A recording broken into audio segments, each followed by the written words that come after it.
ಆಸ್ತಿ. ಕಳೆದರೆ ಇದನ್ನು ನಮಗಿದು ಶಾಸ್ತಿ.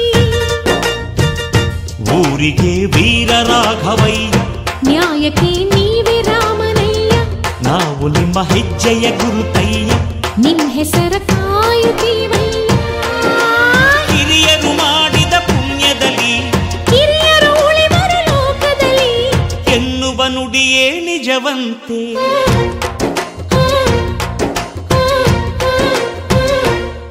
ಅಜ್ಜ